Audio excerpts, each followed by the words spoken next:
The show must go on, but even in the pandemic, well, according to the Gospel of Future, mask on.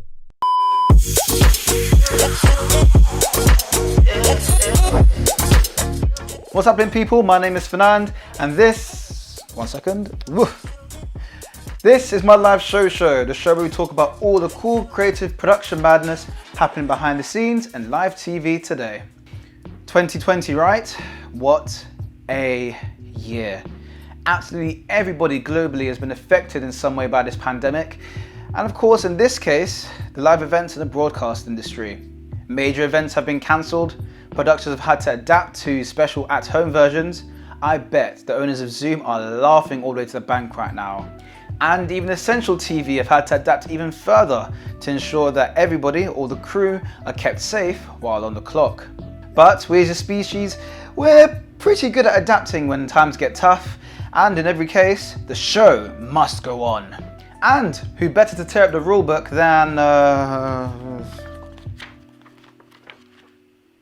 MTV? Yes, every August, viewers around the world are treated to a colourful and breathtaking display of creativity in presentation, graphics, performances, and more as they push the boundaries of what's possible in a televised awards ceremony in the annual MTV Video Music Awards. I'm gonna let you finish, but Beyonce had one of the best videos of all time. This year was of no exception, but with a few major obstacles. Coronavirus! MTV had to go different.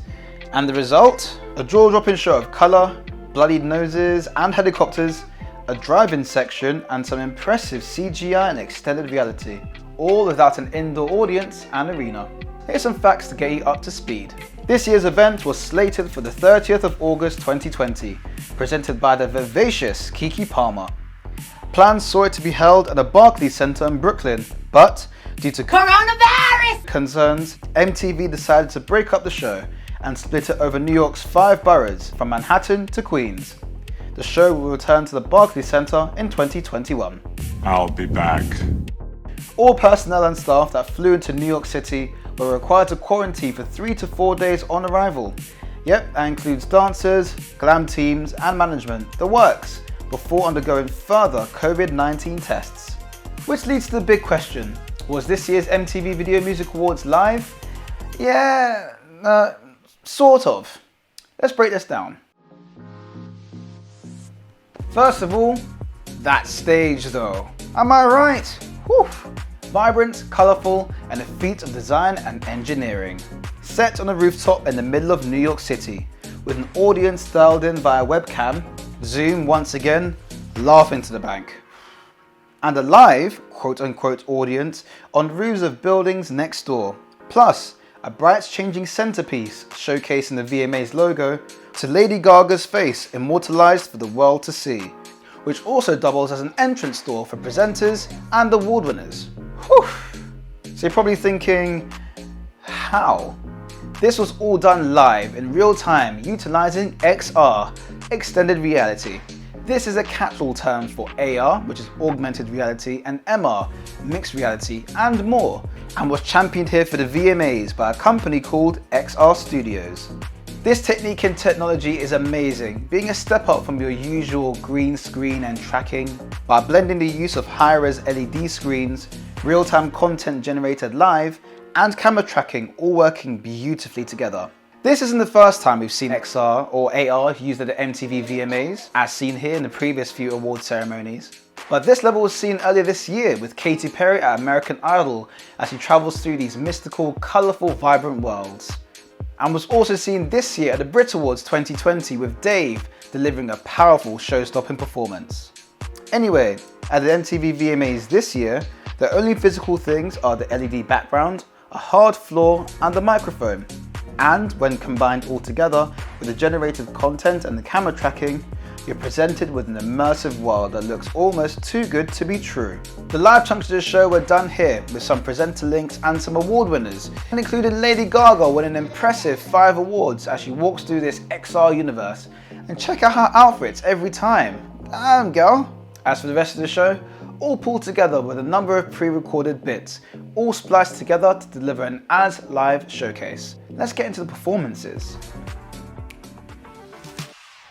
So one good thing about breaking the show out of your traditional arena is the fact they have a bit more freedom in how you portray performances. Rather than the mixed direction of audiences at the arena and viewers at home, this new normal has forced all direction to how you see it on screen, which makes for some impressive visuals. And if you know MTV and their award ceremonies, impressive visuals is in their DNA. But because Coronavirus! this year needed a few workarounds. To deliver a breathtaking production whilst adhering to health guidelines where live and sequential performances couldn't be produced, several of these performances had to be recorded ahead of time before the live show on Sunday. Take The Weeknd kicking off this year's proceedings with a bloodied nose. Here he stumbles through lights, dancing to the music, and then transported, boom, to breathtaking views of the Hudson River at night. It's an epic light show with rows upon rows of moving headlights fixed to the sky and fireworks. This was recorded on the Thursday before the live event at the Edge Tower at Hudson Yards, all unbeknownst to residents in the area who were baffled and rather annoyed at an impromptu fireworks show on a random Thursday night at 11 PM. The bloodied face, however, was for promotion of his latest single, Blinding Lights. It's all makeup which he's had on since March. Talk about dedication to the cause. He's fine, however. Also shot earlier that week were CNCO and Maluma. In the style of a drive-in concert, socially distant style, very on trend for COVID-19, except these are some swish cars these viewers are enjoying. Since when did millennials have this much disposable income? Maluma dazzles in neon yellow, backed by some tropical blues and pinks, followed by CNCO stomping on cars. Someone's Ubering getting you home tonight, and even our girl Kiki is getting in the action, performing her latest hit, It's a Snack, with a suspiciously high number of high and wide angle shots. And this was filmed at the Skyline Drive-In movie theatre in Brooklyn on the Wednesday before the event. But that's not all. Some artists chose not to get involved in all the COVID preparation hustle and decided to film somewhere, say, closer to home, over in LA, some 2,500 miles away. Such as the likes of DaBaby, utilising the same XR effect with a gritty display through the night streets. This provided an immersive experience in, out, and on top of a police car, all without leaving the studio. Doja Cat stunned with the inside of a galactic clamshell. Very Mermaid meets Cosmos in outer space, before being transported to a space disco. And Lady Gaga and Ariana Grande. Gaga never disappoints, with this being the most creative and probably the most involved performances of the night, blending the past, using real props, as well as in-depth AR action. Just got to say, if this video was transported somewhere in the past, you'd be forgiven, or they'd be forgiven, for thinking that Lady Gaga had taken it to the next level with her electronic crazy mask, without realising it's a nifty, glammed up version of what's become the must-have symbol and accessory of 2020, the face mask. So you thought LA was far enough? One group in particular took the stay-at-home advice pretty seriously. You wouldn't have guessed that BTS were, of course, tens of thousands of miles away, their XR-style performance all the way from Seoul. Check out those suits, those wide lapels, big fan. And to make sure the big XR stage over in New York City got its money's worth, the Black Eyed Peas took to the stage to close the show, before leaving in a big spaceship.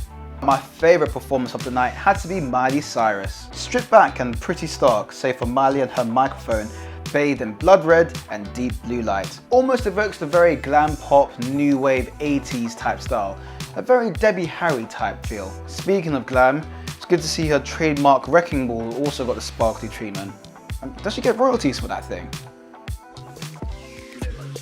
With the majority of the show being spectacular performances that adhere to health standards, this just leaves a ton of award giving, which, you guessed it, was done socially distant style. A handful of guests gave their awards on traditional green screen, including Anthony Ramos and Bella Hadid, then inserted digitally to appear on a nearby rooftop, again as live. The rest did their links in real time on the main stage, including Sophia Carson, Jaden Smith and Nicole Richie. This, I feel, was a novel way to, of course, make sure that everyone remained socially distant and safe, but it was a nice way to give a bit of variety, using various parts of the stage for the award giving. The winners, where possible, stepped through the magical opening doors to collect their Moon Man, using this well-timed and well-executed XR setup. Remember, the only physical things here is just the LED background, so there are no actual physical doors. Here, the winners stay at a pre-established marker, which these visual doors mask them behind. On cue, the doors open, virtually of course, and they waltz through happy as Larry. In true award show style, when the winners are not there in person, they record their thank you speech ahead of the show. This goes true for Maluma, given his best surprise speech. Remember, he was recorded ahead of time on a Wednesday. And BTS winning their 4 awards, cozily on location in Seoul. This goes true for a number of award winners on a night who weren't able to make it there in person. If you were to encapsulate the MTV VMA Awards from its inception, each one of those into a humanoid version, you would have a very diverse and varied set of people, especially when it comes to the graphics and branding of the event. Up until 2016, there was a different logo for every year, some screaming the time it was made for. I mean, what the hell is that from 2001? But in 2017, a unified identity, taking the MTV M and using its angular forms to create the V and A, presented a new standard MTV VMA logo. I think this is an incredibly clever and a novel way of building a strong identity with something already so iconic, that famous MTV M. This provides a great visual anchor for each individual year to have its own personality and spin on it. Compared to its debut, the 2020 version features less glitter and less space. In fact, it has a vibrant, cartoony feel, with an animated version of the Moon Man making its appearance. In fact, its colours this year are very reminiscent to the very first MTV logo, which it made its debut back in 1981. Vibrant, pop colours that really stand out and grab your attention.